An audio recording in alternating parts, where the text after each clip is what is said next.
Gemma Collins. That's got the green. It's Katherine and their team captain, John Richardson. And facing them tonight, don't go baking my heart. It's Richard Bacon. Newton Todd. It's Henning Ben. And their team captain, John Locke. Now, welcome your host, Jimmy Carr.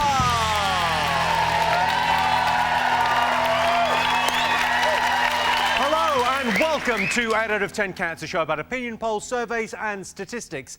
Did you know, for example, 1/3 of people flush the toilet while still sat on it, which I believe is known as a Manchester bidet. It takes the average person 7 minutes to fall asleep, although that can drop to under a minute if you're going out with John Richardson.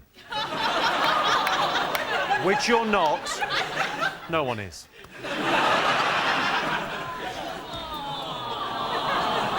Well, you go out with him then. And 25% of women have difficulty experiencing orgasms. They could try having a threesome with me and their more attractive sister. Might help, might not. I'm just saying, let's give it a go. Right, let's get started.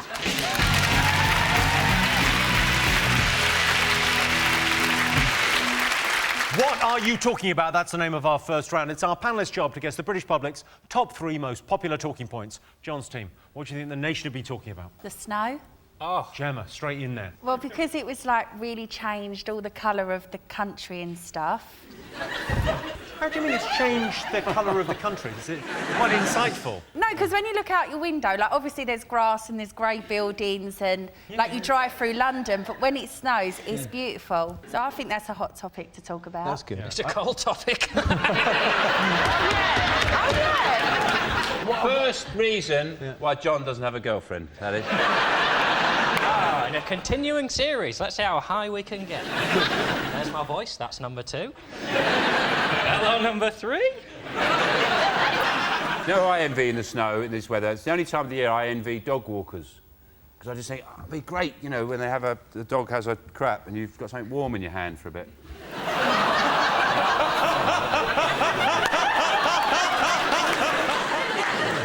Have a look at this car. This is a driver that basically... He cleared his windscreen. How could he possibly have an accident when he's prepared that thoroughly? That's not a cleared windscreen, that's a glory hole. I've seen holes like that in Louis Walsh's dressing room wall. Do you know what I did to de-ice my car? I'd boil like 3 kettles, and then when they were hot, just chuck one over it. That can crack the window screen, though. Excellent intervention from Gemma Collins, yeah? Why? Because you're putting boiling hot water on cold, so it can crack. I can't believe we're getting science. Yeah. I'm really impressed. We're doing a bit of science together. So hot water on cold, don't do it. Yeah, because it will crack and shatter and it could be dangerous. Because it expands too quickly, isn't it? Yeah. Oh. It was very busy. It was very busy, though. A friend of mine works in a puffer jacket factory. And he said they just can't kill the geese fast enough. He said, we're in there just... So they're just chucking grenades in there now. Richard, you obviously think the snow is very dangerous because you're on a news radio channel. And the news reports often say things like, they always say, only take an essential journey, don't take any non-essential journeys. And often the reporter saying that is in a tiny little village somewhere, and they'll have driven their quite big outside broadcast vehicle down a tiny little road into a village to tell you what you already know, that it snowed. And then they're telling you don't take non-essential journeys. Who's going out for a spin anymore? Well, one person's essential journey isn't another's. For example, I consider it essential for me to drive around counting snowmen. Somebody's got to do that, you know, count the snowman, height, you know, I can't do the weight, that's tricky. Every time I see a snowman, I always think to myself, God, I must get round to building a snowman. Why don't you stop driving around looking at them and use that time to build a snowman? Or take one. Get a van if there is one you really like with 2 coals for the eyes and carrot for the nose, perfect. Do they have a tradition of building snowmen in Germany? Is it Oh, we universal? have got the finest snowman in the world. Well, I want to ask about German snowmen. Do they put the coal underneath the carrot? That would look good, wouldn't it? That would look good. Give a bit of coal there. Let's have a look and see if the snow is up there. Yes, Britain continues to be battered by freezing weather. Conditions in Birmingham were described as appalling, with no food on the shelves, schools shut and emergency services stretched to breaking point, and then it began to snow. Sean's team, what else have the nation been talking about this week? Prince Harry, I would say. Yes. Prince Harry's finished his tour of duty. It does make it sound like he's finished the game and gone on to Call of Duty 2. Yeah. You've made a documentary. Oh, yeah, I have. It's on BBC Three on Monday night, and I went out to Camp Bastion to make a documentary about Prince Harry. Right. His time out there. So do you hang out with Prince Harry? Or? Well, I'd be lying if I said I did an interview with him. There was a slight technical reason why I couldn't. But it's... sorry, what was the technical reason why you... Tell me, what's the technical reason? Have you got a thing about gingers? I just didn't... That's my way of saying I failed to secure an interview with Prince Harry. But I presented... so I've done a tour of Camp Bastion of what his life is like out there. And it is fascinating. And he... you know, he's been heavily criticised this week for comparing killing members of the Taliban to playing computer games. Did you see that? Yeah, I saw people gave him a hard time about it. I think we're very squeamish about this, though, aren't we? He talked about killing the Taliban, and we sort of went, well, he's in the army, and we sent him over there. That's sort of his job, isn't it? And we know he's in an Apache helicopter with a machine gun. What do they think he was doing? And it was, I suppose, in a way as well, it was a bit rich of the Taliban. A bit rich of the Taliban. They won't like that bit. They will not like that. What does he say about us? What did he say about us? You read a quote in the paper that says, oh, it's a bit stupid to compare a computer game to killing real people. And you go, yeah, that seems... And you go, oh, it's the Taliban. I think I agree with the Taliban. That is a new moment in your life. Well, maybe they're all right, you know. Maybe... I kill people, but, you know, I'm good at computer games because of my thumbs. I get where he's coming from, though. You get where he's coming from. Yeah. Gemma, tell us more. I tell you for why, because when you play a computer game, you go into another zone. Yeah. And when he went to the war, he just applied his skill on the Game Gear or whatever to the war. So when he was, say, like, in combat in the computer game, he put himself back in that headspace when he was, like, really fighting people. Knees and toes. Knees and toes. I get where he's coming from. Yeah. I'll give you the actual quote from Prince Harry. He said he admitted killing Taliban members, saying, if there's people trying to do bad stuff, then we'll take them out of the game. We have to take a life to save a life. He talks like a Premier League footballer there. Yeah, Afghanistan, always a difficult place to go. We knew I had to dig in deep, so I'm just pleased I was given a gun. And that's what it's all about at this level. Next Saturday, Ipswich.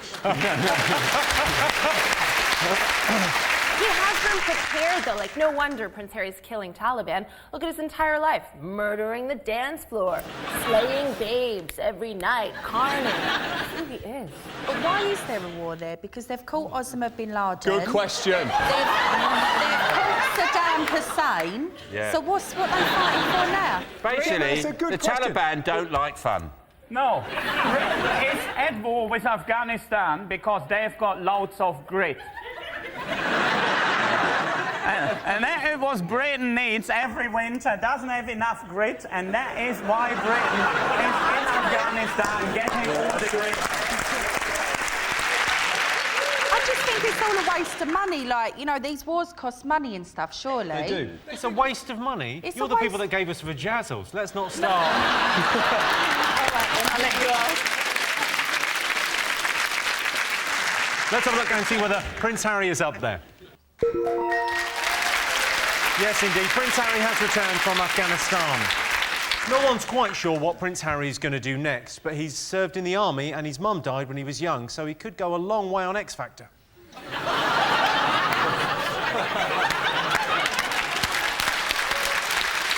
OK, fingers on buzzers. One more thing still to get. Is it the smell that came over from France?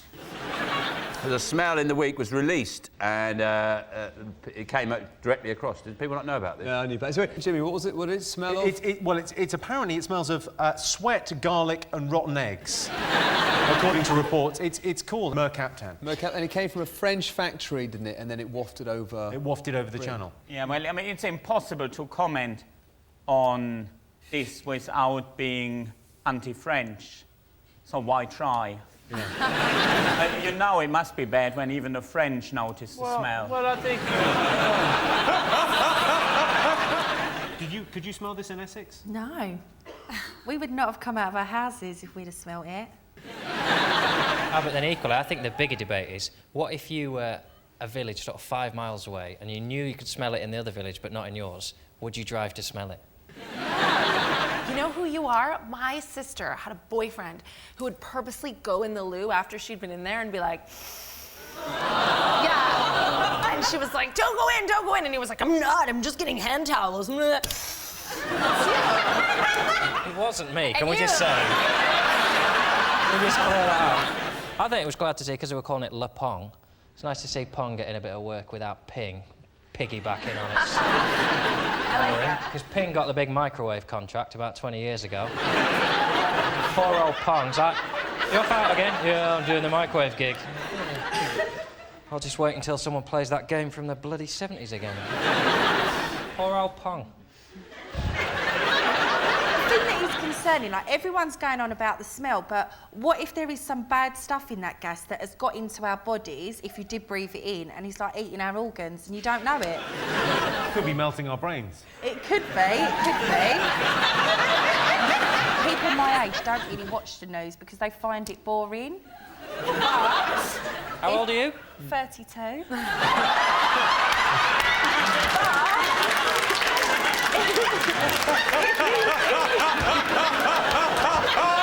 Every night sometimes I go on YouTube and I came across this guy, right, called David Icke. Yes. And I've been watching him and it's really Well, like... this explains a lot. You're his target audience, Gemma. Am I? Yes, you are exactly the sort of person he's trying to reach. He is fascinating. He has said Beyonce isn't real. But... And basically, we are all run by aliens. Like, there's aliens living amongst us in this country, like reptiles, which... See, why do you know to do that? Why do you know? He says that.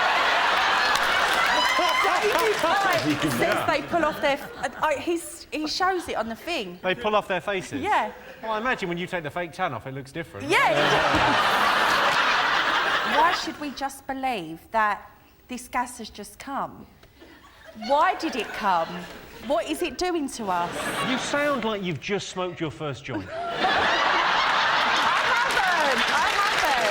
haven't. Well, I can tell you the French gas leak is not one of the most talked about things this week. But after extensive investigation, the cause of the foul odour was narrowed down to 2 possible sources: everything in France or everyone in France. OK, fingers up, buzzers. One more thing to get.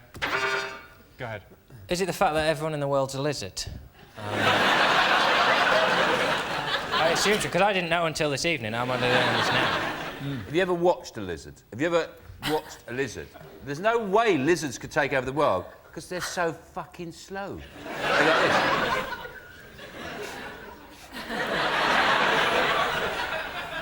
You could edit a bit of this out, but I'm going to stay here for a few minutes. OK, let's get on to the next thing. I'm doing the thing.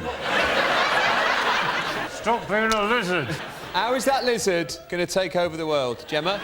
Can he operate a gun? He's not a real one. He's not a real one.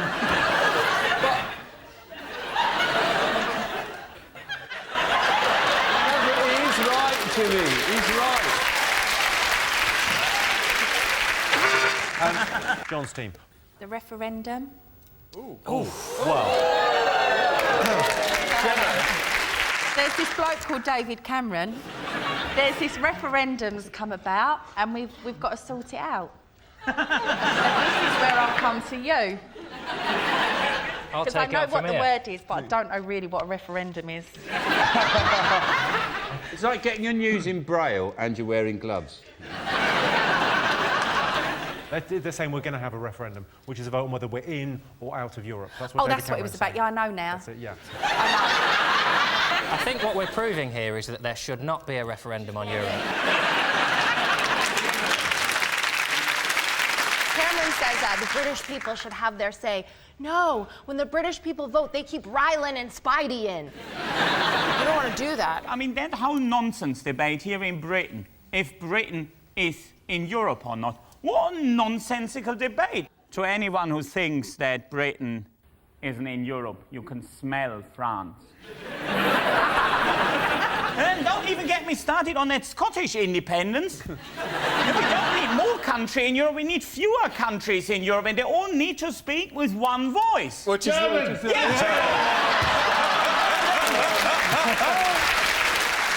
We have to understand, like Germany versus Britain, Italy versus France, we all hate the Dutch. Yes, of course we all hate the Dutch. They're horrible. That's not a point I'm trying to make. No, we like the Dutch. No, they're awful. We like the Dutch. No, they're absolutely awful. We hate the Germans. We don't.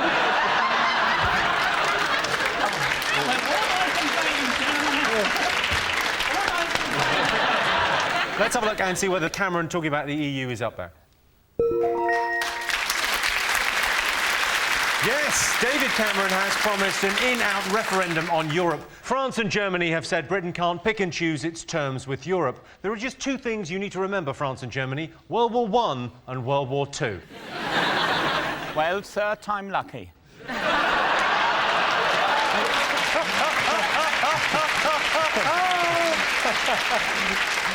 They'll do it again. They will. They'll do it again, won't you? They'll do it again. We're really up for it. So this is what it's like if you listen to radio in German and you can understand German. This is what they're saying all the time on the radio. When you're in German, you don't know what they're saying, but it's just stuff like this. It's just they're just shouting it to each other. Yes, this time we will do it. It's a bit like England before any World Cup.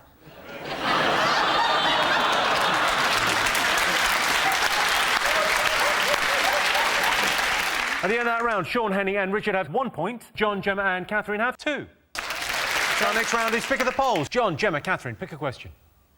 Let's have Silvio Berlusconi. OK.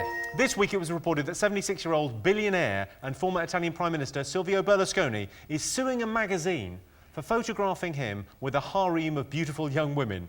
So we asked our studio audience, do you find powerful people more attractive, yes or no? Yes. You know that book, 50 Shades of Grey? Yeah. The guy Mainly that was in it was a very powerful, like, he did turn out to be a weirdo, but he was really powerful, and he had that hold over that woman, and it just shows you that women do like that sort of thing. Wasn't so much a hold as a clamp. Yeah. You've got a bloke that, like, just ain't powerful, you just don't want him. No, yes, I do. Do you? Yes, I do. I want someone who's at the end of his rope. Someone who's got no more to lose than he already has. I want someone grateful. What about you, John? Do you like a powerful woman?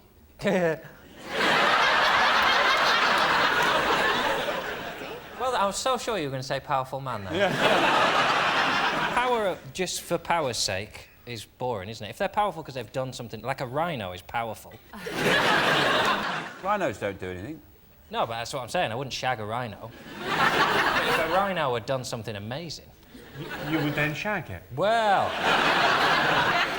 The way I understand it Go is on. that they always say women like nothing better than a man that makes them laugh. It's just an absolute shame that women find nothing funnier than £1 million in the bank. What about you, Richard? What do you think? Well, there are people who are powerful who are attractive as well. So Barack Obama is, he is also attractive. Thought you were going to pick a woman. Yeah. Some people used to find Margaret Thatcher attractive, didn't they? Certain Oh, people. yeah. I look at her, I think, whoa, I would fuck her like she would fuck a northern town.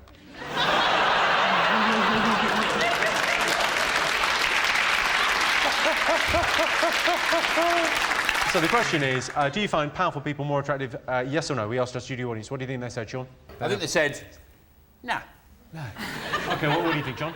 Yeah, obvious, yes. Fact, 100%. OK, you're going yes. I can tell you the answer is yes. 53% of our studio audience do find powerful people more attractive. And the winner is the name of our final round. Here's your question. Best thing about living with your parents? Oh, it's washing them, isn't it?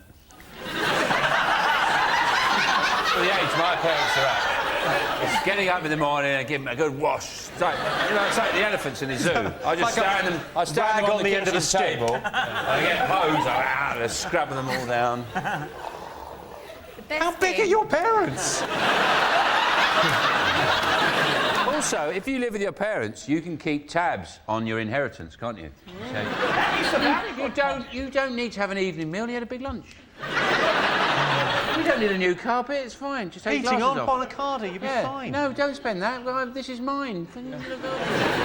Also, another one is you don't need to make up lies on how well you're doing, because they know you're a failure. Katherine, how old were you when you moved out? 18.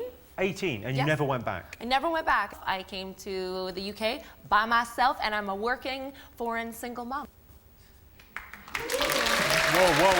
There's no need for a round of applause there. The Daily Mail want her out. What age were you when you moved out? 31. You moved out last year. Yeah, they started putting the news on. No, right, the best thing... You moved out last year. Well, the best thing about living at home with my mum and dad was I used to ring them from the bedroom and say, can you put the kettle on, and stuff like that. And I know it sounds really bad, but we are from Essex, and that's what you do there. But what if you, in that period when you're back, because I think the hardest thing would be making excuses. If you want to bring someone back and you live with your parents and you've got to pretend they're like your housemates. Just do it in your front room. I moved in here quite young, yeah. Hang on. Hang on a second. Hello. Just do it in the front room. If your mum and dad are upstairs, just take them in the front room. Just take him in the front room. What a lovely thought. Yeah, this is a weird one. I know I'm usually upstairs and you're down, but I'm downstairs shagging and I am gasping. Best thing about living with your parents. So what do you think? It's cheap. That is the correct answer. Give you that. Yes, the best thing about living with your parents is not having to pay bills. Just because you live with your parents doesn't mean you can't have a life. My mate lives with his parents and he got lucky the other night. Crispy pancakes for tea. Well, that sound tells me it's the end of the round and the end of the show, which means the final scores are Sean, Henning and Richard have 1 point. John, Gemma and Katherine have 4 points. They're tonight's winners.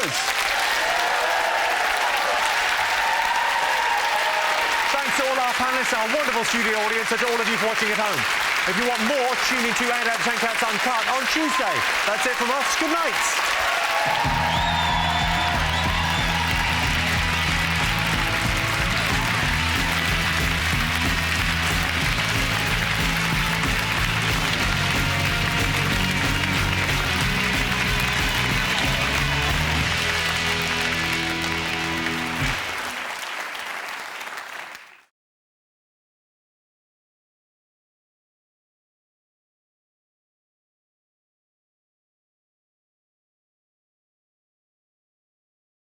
Well, thank you for watching 8 out of 10 Cats. If you want to watch another episode, you know, feel free, or pop to Pornhub for some different kind of fun. Good luck.